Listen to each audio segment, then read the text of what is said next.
Gayatri channel. So குழம்பு மிளகாத்தூள் இன்றைக்கி எப்படி அரைக்கலாங்கிறத பார்க்கலாங்க. இதில் வந்து நம்ம நிறையா வந்து மசாலா பொருட்கள் வந்து சேர்த்துருக்கிறதுனால இந்த பொடி வந்து ரொம்ப ஸ்பைஸியாக இருக்குங்க. அட் த சேம் டைம் வந்து டேஸ்ட் வந்து நமக்கு ரொம்ப ரிச்சாக இருக்குங்க.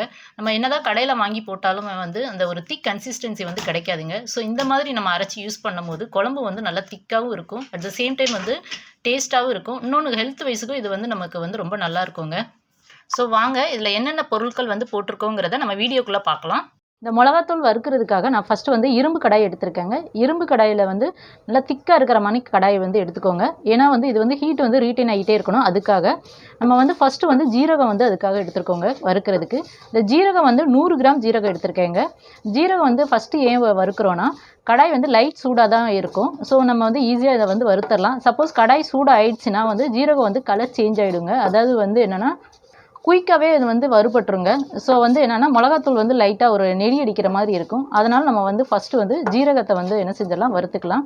இந்த ஜீரகம்னு எடுத்துக்கிட்டாலே வந்து மிளகாத்தூளில் வந்து ஜீரகம் போட்டு அரைச்சாலும் நம்மளில் பல பேர் வந்து என்ன செய்வோன்னா தேங்காவோட கொஞ்சம் ஜீரகம் போட்டு அரைப்போங்க. அதுவும் பர்டிகுலராக நான்வெஜ் சமைக்கும் போது இந்த மாதிரி அரைக்கும் போது அது டேஸ்ட்டு வந்து நமக்கு சூப்பராக இருக்குங்க. ஜஸ்ட் 5 மினிட்ஸ்லேயே வந்து இது கலர் சேஞ்ச் ஆகிடுங்க. அதனால் கொஞ்சம் கேர்ஃபுல்லாக பார்த்து வந்து பொரிச்சு எடுத்துக்கோங்க. கலர் லைட்டாக மாறினோன்னே இதை வந்து நம்ம எடுத்துடலாங்க. ஸோ இப்போ வந்து நமக்கு கலர் வந்து நல்லா சேஞ்ச் ஆயிடுச்சுங்க. இப்போ இந்த ஸ்டேஜில் வந்து நம்ம எடுத்துடலாம். ஸோ இப்போ வந்து நம்ம நெக்ஸ்ட் வந்து மிளகு வறுத்துக்கலாம். மிளகு வந்து நான் இதில் வந்து 50 கிராம் மிளகு எடுத்திருக்கேங்க. ஜீரகம் வந்து 100 கிராம், மிளகு வந்து 50 கிராம். மிளகுன்னு எடுத்தால் இப்போயுமே நம்மள சில பேர் வந்து ஏதாவது ரொம்ப சளி பிடிச்சோன்னா நம்மளுக்கு மிளகு கஷாயம் வச்சு குடிப்போங்க. ஸோ மிளகு கஷாயம் வச்சு குடித்தாலே நமக்கு வந்து என்னென்னா சளி வந்து பறந்து போயிடுங்க. இதுவும் வந்து லைட்டாக வந்து கலர் சேஞ்ச் ஆகும். அந்த கலர் சேஞ்ச் ஆகுதுண்டியும் நம்ம வறுத்து எடுத்துக்கலாம். ஸோ இப்போ மிளகு வந்து நல்லா கலர் சேஞ்ச் ஆயிடுச்சிங்க. இப்போ வந்து இதை வேறு பிளேட்டுக்கு ட்ரான்ஸ்ஃபர் பண்ணிடலாம். ஸோ நெக்ஸ்ட் வந்து 50 கிராம் வந்து கடலைப்பருப்பு எடுத்திருக்கேங்க. அந்த கடலைப்பருப்பையும் நல்லா வந்து கலர் சேஞ்ச் ஆகுதுன்னு நம்ம வறுத்து எடுத்துக்கலாம். இந்த மிளகாத்தூள் வந்து நீங்கள் வந்து வெஜிடேரியனுக்கு யூஸ் பண்ணிக்கலாங்க, நான்வெஜ்ஜுக்கு யூஸ் பண்ணிக்கலாம், சாம்பாருக்குன்னு யூஸ் பண்ணிக்கலாம். எல்லாத்துக்குமே வந்து ஒரே பொடி தாங்க. இது ரொம்ப டேஸ்ட்டாக இருக்குங்க. நீங்கள் ஒரு தடவை ட்ரை பண்ணி பார்த்தீங்கன்னா அடுத்து வந்து விட மாட்டீங்க. அவ்வளோ டேஸ்ட்டாக இருக்கும். நான் சொல்கிற ரேஷியோலாம் கரெக்டாக போடுங்க, பர்ஃபெக்டாக வருங்க.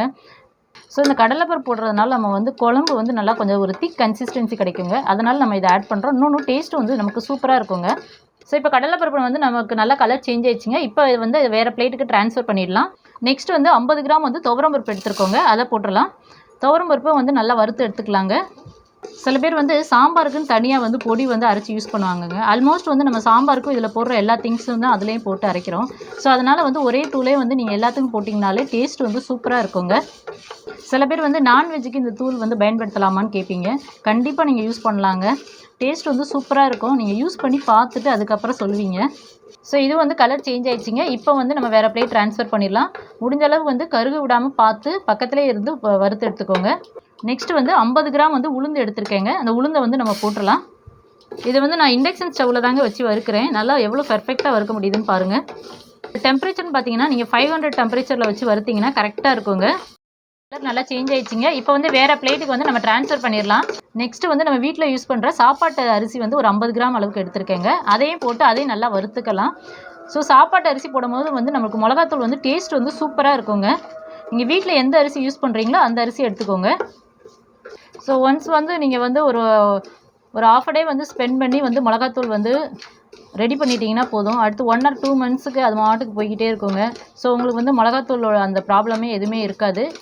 எந்த குழம்புனாலும் நீங்கள் நம்பி வந்து போடலாங்க. இது நம்ம போடுறோம் அப்படிங்கிறத நான் வந்து டிஸ்கிரிப்ஷனில் வந்து கொடுக்குறேங்க, நீங்கள் பார்த்துக்கோங்க. ஸோ அரிசி வந்து நல்லா பொரிஞ்சு வருது பாருங்கள். நல்லா பொரிஞ்சு வந்ததுக்கப்புறம் வந்து இதை ட்ரான்ஸ்ஃபர் பண்ணிடலாங்க. இப்போ பாதி தான் வந்து நமக்கு பொரிஞ்சிருக்கு, மீதி பாதியும் வந்து நல்லா பொரியட்டுங்க.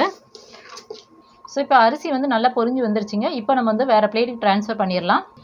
நெக்ஸ்ட்டு வந்து நம்ம கடுகும் வெந்தயமும் எடுத்துருக்கோங்க. ரெண்டுமே வந்து கடுகு வந்து 25 கிராம் எடுத்துருக்கேங்க, வெந்தயம் வந்து 25 கிராம் எடுத்துருக்கேங்க. அதை போட்டுடலாம். இப்போ நான் சொல்கிற மெஷர்மெண்ட்லாம் 1/2 கிலோ வந்து தனியா, 1/2 கிலோ வந்து காஞ்ச மிளகாய் எடுத்துருக்கேங்க. அதுக்குள்ளே ரேஷியோ தான் இப்போ நான் சொல்லிக்கிட்டு இருக்கேன். ஸோ கடுகு வெந்தயத்தையும் வந்து கேர்ஃபுல்லாக பார்த்து வந்து வறுத்து எடுத்துக்கோங்க.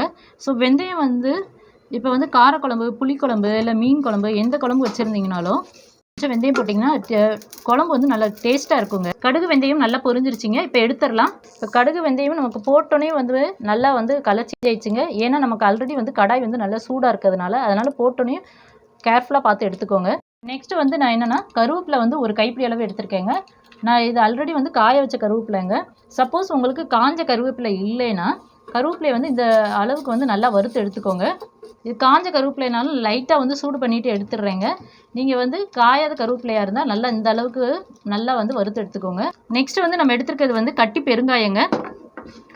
இந்த பெருங்காயத்தையும் வந்து நல்லா வந்து வறுத்து எடுத்துக்கலாங்க. சப்போஸ் உங்களுக்கு பெருங்காயம் வந்து வேண்டாம் அப்படின்னு நினச்சிங்கன்னா நீங்கள் வந்து குழம்பு வைக்கும் போது தூள் பெருங்காயம் அப்பப்போ வந்து யூஸ் பண்ணிக்கோங்க. ஸோ குழம்பு மிளகாத்தூள் மேக்ஸிமம் வந்து பெருங்காயம் போட்டு அரைச்சிருங்க. அதுதான் வந்து நமக்கு டேஸ்ட்டு வந்து குழம்பு வந்து நல்லா இருக்குங்க. இதை லைட்டாக வந்து நம்ம வந்து வறுத்து எடுத்துக்கலாம். ஸோ பெருங்காயம் நல்லா பொரிஞ்சு வந்துருச்சிங்க. இப்போ வந்து இதை எடுத்துடலாம் நம்ம. நெக்ஸ்ட் வந்து நம்ம தனியாக வறுத்துக்கலாங்க. தனியாக வந்து நான் இது வந்து 1/2 kg எடுத்துருக்கேங்க. ஸோ அதனால் வந்து 2 டைம்ஸ் நான் போட்டு வறுத்து எடுத்துக்கிறேங்க. ஸோ ஃபஸ்ட்டு வந்து 1/4 கிலோ அளவுக்கு நான் போட்டிருக்கேன். அதையும் நல்லா வந்து வறுத்துக்கலாம். ஸோ இந்த தனியா எல்லாமே வந்து நான் 1 டே ஃபுல்லும் வந்து காலையிலேருந்து சாயங்காலம் வரையும் வந்து வெயிலில் காய வச்சு எடுத்தது தாங்க. ஸோ அதை தான் வறுத்து வந்து ஈவினிங்காக வந்து நான் வறுத்து அரைக்கிறேங்க. சப்போஸ் உங்களுக்கு வந்து வெயிலில் காய வைக்க முடியலன்னா நீங்கள் ஸ்ட்ரெயிட்டாகவே வந்து என்ன பண்ணிடலாம்னா இந்த மாதிரி வறுத்து எடுத்து போட்டிங்கனாலும் அது வந்து நமக்கு டேஸ்ட் வந்து சூப்பராக இருக்குங்க. நம்ம இது கூட வந்து ஒரு 2 ஸ்பூன் அளவுக்கு கல் உப்பு எடுத்துருக்கோங்க மிளகாத்தூளோட. ஸோ இதில் வந்து காஞ்ச மிளகா மட்டும் வந்து நம்ம வறுத்து எடுக்கலைங்க. ஸோ ஆல்ரெடி நம்ம வந்து வெயிலில் காய வச்சதுனால நான் வந்து வறுக்கலைங்க. சப்போஸ் வந்து உங்களால் காய வைக்க முடியலைன்னா லைட்டாக மட்டும் வந்து கடாயில் போட்டு எடுத்துக்கோங்க. ஸோ இதெல்லாம் வந்து லைட்டாக ஆற வச்சு நம்ம வந்து ரைஸ் மில்லில் போய் அரைச்சி எடுத்துகிட்டு வந்துடலாங்க. நம்ம ரைஸ் மில்லில் போய் அரைச்சி எடுத்துகிட்டு வந்தாச்சுங்க. இப்போ அதுதான் நம்ம பார்க்குறதுங்க. நீங்களும் உங்கள் வீட்டில் வந்து ட்ரை பண்ணி பாருங்கள். நீங்கள் எப்படி இருக்குன்னு யூஸ் பண்ணி பார்த்தா தாங்க உங்களுக்கு நல்ல ஒரு ரிசல்ட் கிடைக்கும். யூஸ் பண்ணி பார்த்து முடிஞ்சால் வந்து எப்படி இருக்குன்னு சொல்லி உங்களோடதை வந்து எங்களோட ஷேர் பண்ணிக்கோங்க. நாங்கள் போடுற வீடியோலாம் உங்களுக்கு பிடிச்சிருந்தா லைக் பண்ணுங்கள். உங்கள் ஃப்ரெண்ட்ஸ் அண்ட் ரிலேட்டிவ்க்கு ஷேர் பண்ணுங்கள். மறக்காமல் D3 சேனலை சப்ஸ்கிரைப் பண்ணி சப்போர்ட் பண்ணுங்கள். Thank you so much.